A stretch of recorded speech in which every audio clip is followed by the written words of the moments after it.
किसी ने बड़े कमाल की बात कही है कि धीरज बनाए रखिए, क्योंकि जिसने तुम्हें लिखा है वो ब्रह्मांड का सबसे बड़ा लेखक है। नमस्ते दोस्तों, मैं हूं आरजे कार्तिक। एक बहुत छोटी सी कहानी एक महिला की जो जब भी दिन में भोजन बनाती थी भगवान का नाम जपती थी, क्योंकि उन्हें पूजा का समय नहीं मिल पाता था, व्यस्त रहती थी। तो जब जब भोजन बनाती थी तब तब भगवान का नाम सुमिरन करती रहती थी। और सुमिरन उनका चल रहा था। दोपहर में एक दिन अचानक से तेज धड़ाम की आवाज आई। बाहर जाकर के देखा तो आंगन में 8 साल का बच्चा नीचे गिरा हुआ था, खून में लथपथ था, बेहोशी की हालत में था। पास जाकर के देखा तो बच्चा माँ माँ चिल्ला रहा था।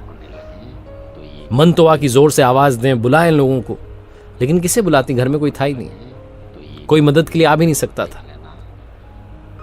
इन मैडम का 8 दिन पहले ही पेट में ऑपरेशन हुआ था, अपेंडिक्स का ऑपरेशन हुआ था, टांके हरे थे। लेकिन फिर भी पता नहीं कहां से शक्ति आई, बच्चे को उठाया और लेकर के दौड़ती जा रही थी पास वाले अस्पताल की तरफ, जो लगभग 1 किलोमीटर दूर था। और भगवान को सुनाए जा रही थी, बड़बड़ाए जा रही थी कि आपकी इतनी भक्ति करती हूँ, इतना सुमिरन करती हूँ, और मेरे ही बच्चे के साथ मेरे ही बच्चे को छत पर से गिरा दिया। ऐसा क्यों कि आप तो बचा सकते थे, आप तो बच्चे को बुद्धि दे सकते थे, मेरी बुद्धि भ्रमित हो गई थी, मैंने बच्चे का ख्याल नहीं रखा। बहुत कुछ बोले जा रही थी। इसी स्पीड में दौड़ी कि तुरंत पहुंच गए अस्पताल। जाकर के डॉक्टर साहब के बारे में पता किया। सौभाग्य से डॉक्टर साहब मिल गए, बच्चे का इलाज हुआ और कृपा रही कि ज्यादा गहरी चोट नहीं आई। बच्चा ठीक हो गया। शाम में उसे घर लेकर के आ गए, घर के बाकी सदस्य भी आ गए, पति भी लौट आया। घर के बाकी लोग टीवी देख रहे थे, अपने अपने काम में लगे हुए थे, लेकिन इनका मन नहीं लग रहा था। इनका मन भगवान से दूर होता जा रहा था।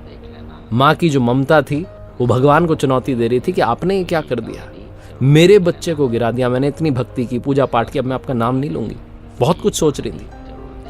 और जब ये भगवान को चुनौती दे रही थी तब इनके ही मन में इनको इनके प्रश्नों के जवाब मिलने लगे कि वो जहां आंगन में बच्चा गिरा था, जिस जगह पर गिरा था, वहां तो एक बड़ा पाइप लगा हुआ था, जिसे मिस्त्री ने कल ही आकर के तो हटाया।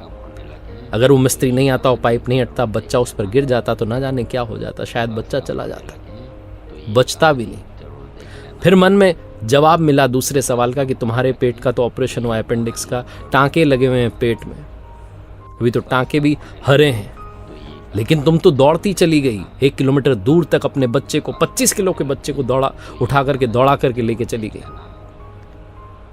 तुमसे एक कपड़े की बाल्टी नहीं पहुंच पाती छत तक, लेकिन तुम 25 किलो के बच्चे को उठा करके गोद में दौड़ करके अस्पताल पहुंच गई। ये किसकी कृपा है?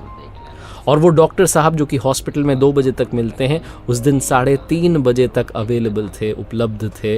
उन्होंने इलाज कर दिया। जाते ही बच्चे का समय पर इलाज हुआ, बच्चा बच गया। ये किसकी कृपा थी? ये सारे प्रश्नों के जवाब मिलने लगे।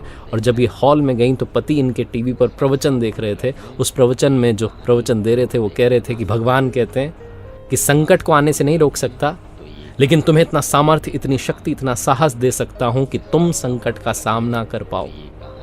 बहुत छोटी सी कहानी जो सिखाती है और बताती है कि विश्वास बनाए रखिए, वो कभी किसी का बुरा नहीं करते।